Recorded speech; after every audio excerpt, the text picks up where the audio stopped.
I definitely dissociate, and I will do anything but deal with the problem. I'll wash a wall, I'll do dishes at 3 a.m., I'll do anything but tackle that problem. What's good, K-Drama crew? This is your girl, KC Michele, and as you can see, I'm in a new space because I'm about this life. So I created a dedicated space for me to make my videos. So without further ado, let's get into it with our next episode of What Did I Just Watch? And for today's episode, we're going to talk about Melo Movie. And you can find this on Netflix. It's 10 episodes long. It's going to take you a little more than 10 hours to watch. Starring Choi as Gyeom, a person who's obsessed with watching movies. Heart-tugging as Kim Movie, a person with a very unique name that she got from her father, who was obsessed with film. So Gyeom initially presents himself as this carefree, happy-go-lucky, I just like to watch movies and live my life kind of guy. When his parents died, his brother had to take over caring for him, and fortunately for him, they lived close to a video store, and the owner was more than happy to keep an eye on Gyeom while his brother went to work, so he could watch all the age-appropriate movies that he could get his hands on, as long as he could reach them. And he also had two friends, Jung-hoo and Sun Yu-ah. They hung out together and worked together to figure out what they wanted to do with the rest of their lives based on their passions. So Ju-ah wanted to write, so she eventually became a scriptwriter. Jung-hoo was passionate about music, so he wanted to write, create, produce, and sing music. And all of them encouraged Gyeom to pursue acting because he was passionate about movies. But they did this not knowing that he could not act to save his life. But after accidentally taking a director's shoes after an audition that did not go well at all, he had to come back, and somehow he convinced this director to let him be an NPC in the background, performing small roles here and there. While he was there, he met Mubi, and her name already instantly attracted him to her. So he would follow her around, try to figure out who she is, what's she about. Is it just her name, or is there something more? She had lots of walls built up, but he actively worked to tear down every last one of them until during one of those team dinners, they got to escape for a little bit, and in the middle of that, she became the aggressor and actually kissed him, only to be ghosted the very next day. 5 years later, he's internet famous, and now the roles have reversed, and he's taking care of his brother after an accident. He and his brother are preparing to move into their new home, and lo and behold, guess who his neighbor is? And listen here, he has some audacity, because after seeing her, he calls himself trying to pursue her, trying to tear them walls down that she built up from being ghosted for 5 years, not knowing anything about what happened to him, not knowing if he was alive or dead, and seeing that he is alive, oh, that pissed her off. But somehow he was able to tear those walls down, and she was willing to give him another chance. And same song, different verse, a little bit louder, a little bit worse. He's preparing for his special date night, making all the right decisions, and then he sees his brother trying to walk across the street in traffic. So this time he learned his lesson, and after the adrenaline rush wore off, he reached out to her and explained what had happened. His friends also have a major conflict because they were dating each other for 7 years, and on the 7th anniversary, Ju-ah chucked them deuces, said, "I'm done, I'm out, I can't do this anymore." Jung-hoo became a shell of who he was. He just focused on his part-time work. He tried to do music, but the passion, the joy, all of that was gone now that the love of his life was gone. Ju-ah immersed herself in the script writing, even creating a script based on her personal life. Number one, hoping it would be a good hit, and number two, hoping it would help her heal from her 7-year relationship.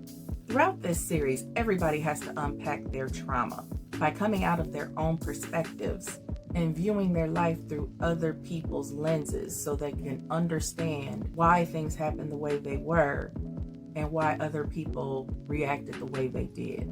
So you got the brother. He's got to let go of his pride and ego.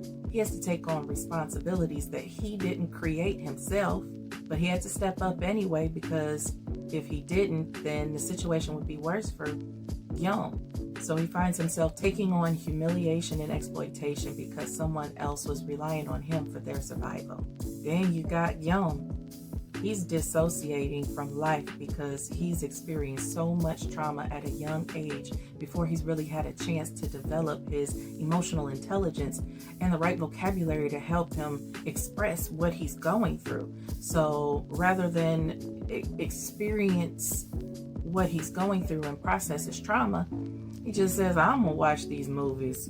I'm gonna immerse myself into these characters, and life around me just is happening to me. Therefore, he never really learned how to deal with conflict on his own.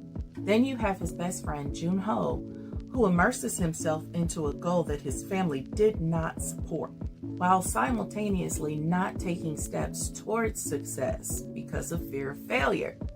If he fails, then his parents can say, see, this is why we didn't support you in the first place. Though the family was doing this because of their reputation and not because of his skills. Then we have Juna, who immersed herself into this relationship. She basically lost her own identity in order to cater to Jung-hoo. She didn't speak up about her own needs and desires and just always looked out for him. And she taught her boyfriend that her role was strictly to love him unconditionally, even at her own expense. Rather than creating a relationship built on both of them holding each other up and supporting each other to achieve their goals. And because she had spent so long being that girlfriend to him, she figured her only solution was to walk away. Then we have Mubi, who was consistently walking around in frustration and anger because she didn't understand adult responsibilities and expectations. She had an idea in her mind of what love was supposed to look like, and because the love that she received from her dad is not the way she wanted it, she walked around angry and bitter towards everyone else, put these walls up, and refused to empathize with anyone except for the very few people that she allowed into her life, which predominantly was the boy across the street with a medical condition. She did this to protect her heart from not receiving love the way she wanted it to be expressed. Then you got her father, who's chasing this goal at all costs. He doesn't see, well, he does see, but he doesn't fully realize that the decisions that he's making to prioritize his work is really hurting his daughter and his relationship with her. And by the time he realized that his actions was really hurting her, it was too late. And then you have Mubi's mom, who is like a peacemaker. She was trying her best to cover for dad, and unfortunately she was covering the truth and making it even more difficult for Mubi to deal with the relationship she had with her father, because she was always covering for him. And Mubi never really got a chance to process that relationship. And then we have the neighbor, who was just along for the ride. He had to move away for a few years because of his medical condition, and while he was away, he actually received treatments and recovered from it, and now he's normal, happy, healthy guy. And so he's just hanging around everybody, seeing them process their trauma and doing his part, doing the best he can to help everybody process their own situations. He's pretty much the sane one out of everybody, and he's on the outside looking in and can see exactly what's going on with everybody's situation. When I tell you I love this series and I truly identify with Gyeom, I'm the type of person that when I'm going through a super difficult time, I definitely dissociate, and I will do anything but deal with the problem. I'll wash a wall, I'll do dishes at 3 a.m., I'll do anything but tackle that problem. Eventually I'm going to get to it. I'm not about to spend decades dissociating, but I can identify with him like that. And I can also identify with him because when he became a movie critic, he was really careful about his words. He didn't want to say anything too out of pocket, because you're talking about somebody's work, somebody's blood, sweat, and tears, and all these people that are out here supporting them. You got producers putting the money in, you've got actors, you've got all of the workers behind the scenes, the editors, the sound guys, the lighting, all of that. So when you're talking about somebody's body of work, you don't want to just say any old thing. You don't want to step on people's toes. I truly believe when it comes to creative things, there's an audience for everything.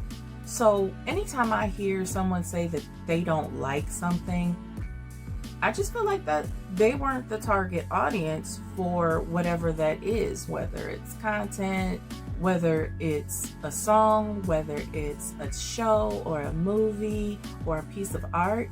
If you didn't like it or you hated it, then you probably weren't the target audience for that piece of work.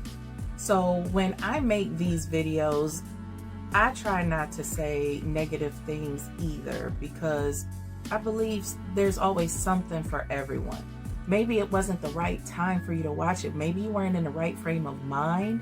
So if I continue to watch something in a moment that I'm not ready to watch it, I'm not gonna like it. But if I wait until I'm in the mood for it, or I'm in the right headspace to watch it, then it's gonna be great to me. And I do have a video that I made a while ago that describes my strategy for how I cultivate my watch list. So if you're interested in that, go check out one of my older videos. I said all that to say this. I understand why Gyeom was very careful about the words he chose, especially once he came into prominence as a film critic, because he realized the weight of his words, not only to his audience, but to the people that he was critiquing, which he experienced when he ran into that director who still hadn't processed what he had said in one of his critiques once he started gaining tension. The guy was very upset with him, didn't like the things that he said, was really hurt, and said some things to him that was kind of foul. And listen here, I'm not sitting up here saying that my words have any weight whatsoever. And ain't nobody coming for me or worried about what I got to say about anybody's K-drama. Even still, I'm just not built like that where I can say bad things about something. I'm still mindful about the things that I say, just in case I ever blow up. Because one of the things that I do is whenever I receive critique, be it my family, children, my husband, at my job, or anywhere, whenever I receive a critique or criticism, I go through a process. And everybody's process looks different. But I do take constructive criticism into consideration. I don't take people being mean or rude or disrespectful, but I do take constructive criticism. So this director, he finally went through his process and came to the realization that what Gyeom had said was actually accurate, and he made some changes in his life as a result of the words that he said. So for me, this show is definitely in the rewatch category. I can see myself watching this series anytime and really enjoy each time. It's easy to follow, it's relatable. If you or someone you're going through similar struggles and you haven't reached the point that you're processing it, this can be quite triggering. Like if you're a girlfriend who has lost herself in the relationship and you don't know who you are anymore, seeing Juna can probably be triggering to you, and you might find yourself not liking the show as a result. Or if you're one of those people who don't have any of these kinds of issues, your life is going pretty well, and you can't find yourself relating to what's going on in the show, you might find this boring or weird or uncomfortable. You may not relate to the characters or their choices, and as a result, you may not like the show. So if you're looking for complex chaebols, dropping bands in order to create this elaborate date night, past lives, or side, this is really a murder mystery K-drama, this is not it. But if you need a palate cleansing drama because you're in between complex, crazy, emotional roller coaster, then this is the one for you. If you've already watched Melo Movie, what did you think? Did you like it? Would you recommend it? Do you relate to any of the characters? And if so, how? Feel free to leave your thoughts in the comments. I'm definitely one to interact and respond to fellow K-drama fans, even if we disagree. We can disagree, it's okay. You don't have to see things from my perspective. That's the beauty of being who we are and living our life. So go on ahead and leave a comment. I'll definitely respond to you. If you like this content and you want to see more of it, you know what you gotta do.